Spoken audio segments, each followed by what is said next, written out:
Bonjour ou bonsoir. Je suis Chantal Rialan, psychothérapeute, psychogénéalogiste et coach spirituel.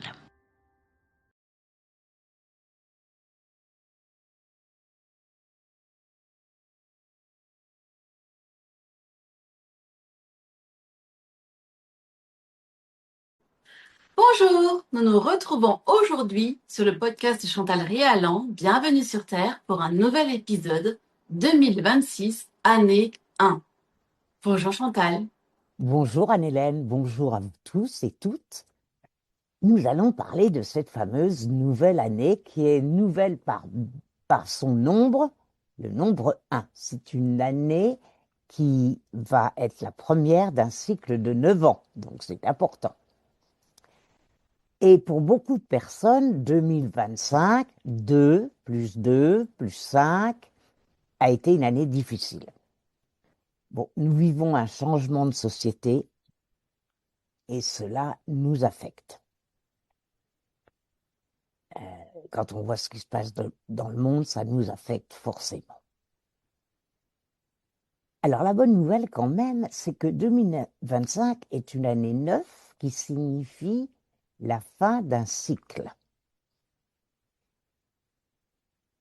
Alors, on peut espérer que l'année 2026, année 1, entraîne un changement positif. Bon, ça ne va pas se faire en un clin d'œil, mais on voit bien, on sent bien que cette société doit changer pour un meilleur équilibre, un meilleur bonheur, une meilleure justice. Alors, profitons des derniers jours pour nous libérer de ce qui nous pèse. À la limite, ce sont des bonnes résolutions à l'envers. C'est très rigolo. Qu'est-ce que vous ne voulez plus? Et alors, donc, on élimine ce qui ne nous convient plus et on médite pour savoir ce que nous voulons entreprendre. Qu'est-ce que c'est pour nous l'année 1?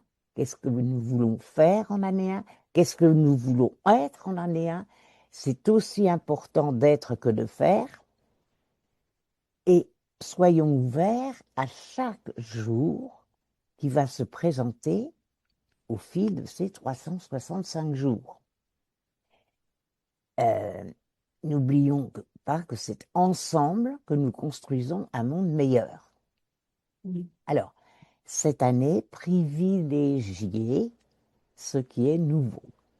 Évidemment, ne faites pas n'importe quoi sous prétexte que c'est nouveau, mais privilégiez ce qui est nouveau. Nous sommes tous en année 1, mais pour beaucoup d'entre nous, nous ne sommes pas qu'en année 1. Et je m'explique. L'année personnelle, elle change au 1er janvier.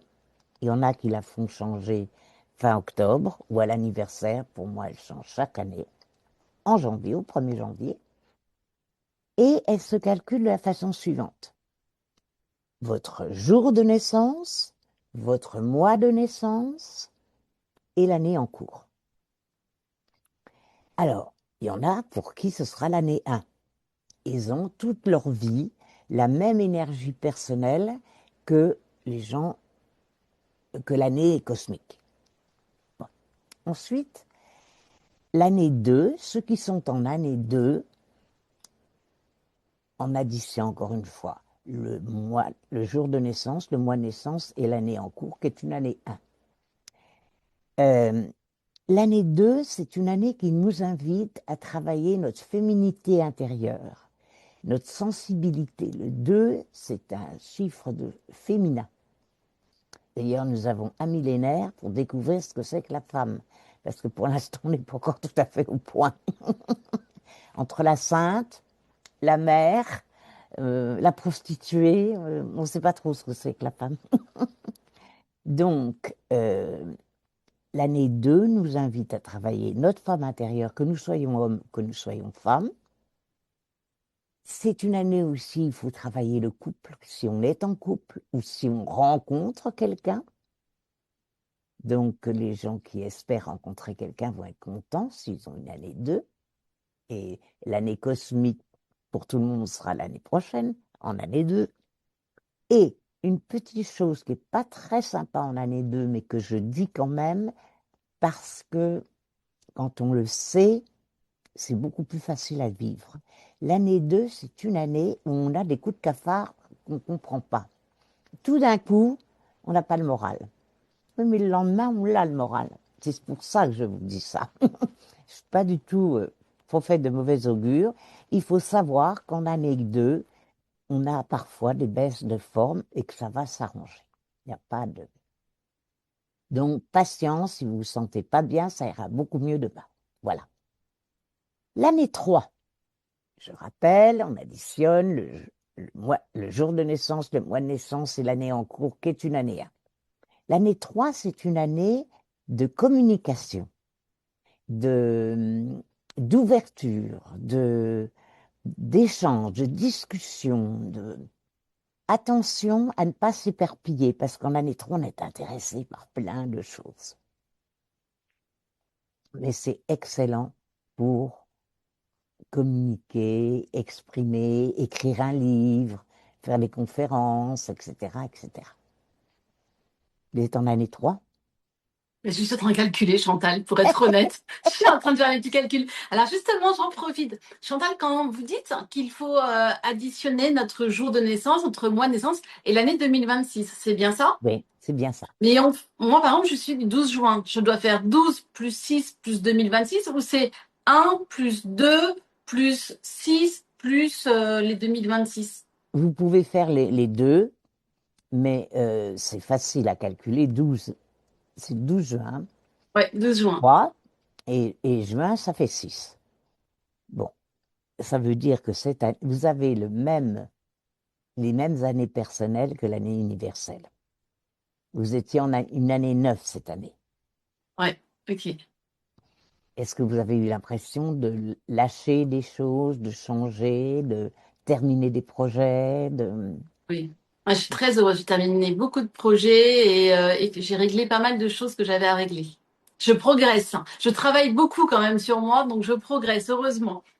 Super, félicitations. Et Merci. donc, chaque année, vous avez la même vibration, le même nombre que le même, soyons très exacts avec les mots, la même année personnelle que l'année universelle.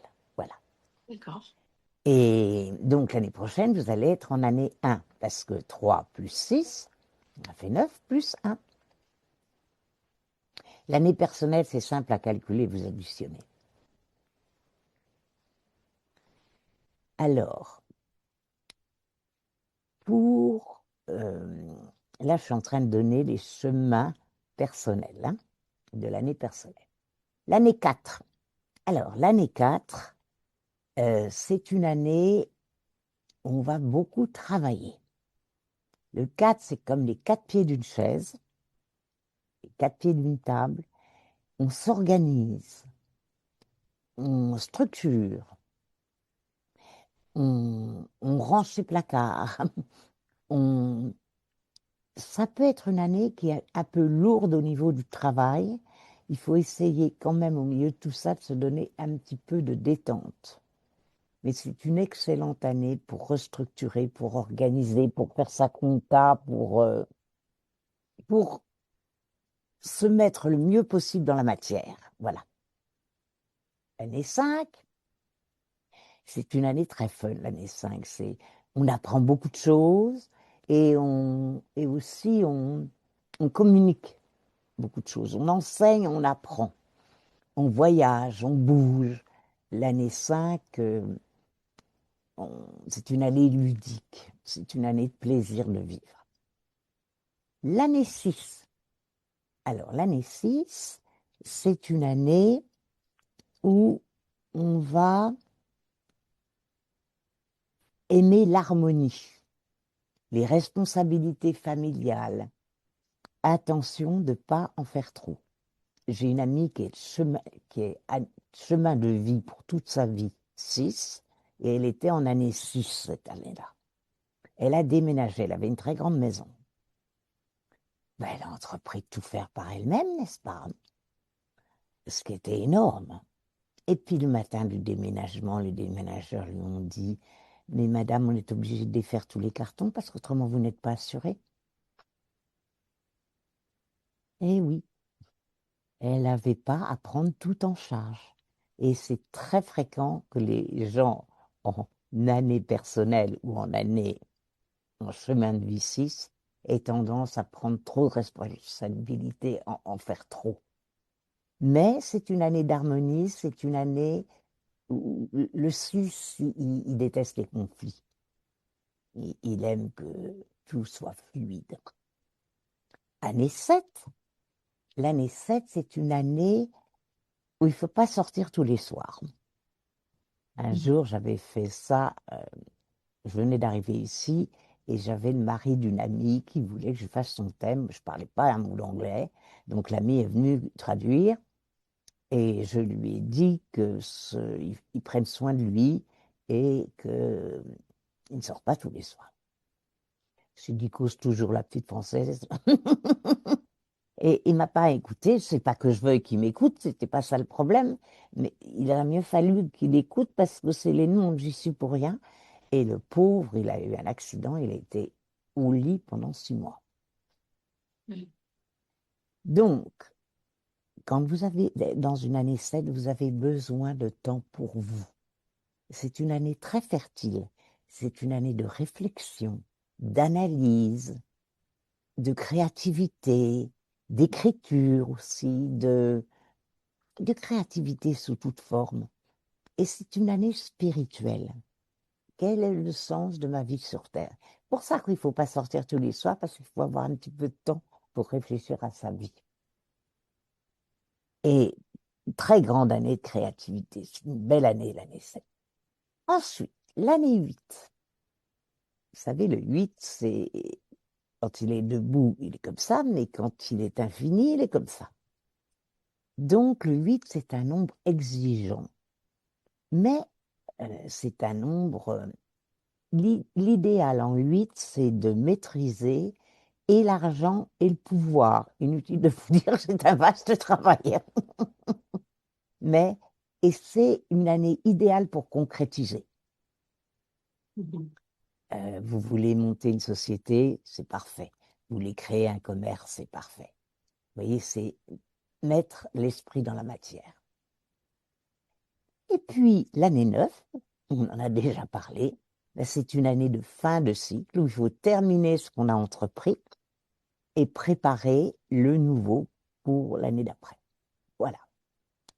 Je vous souhaite une très très bonne année 2026 avec la chose la plus essentielle, l'amour. Ce qui ne veut pas dire forcément l'amour amoureux, mais l'amour universel, oui. Bonne et belle année.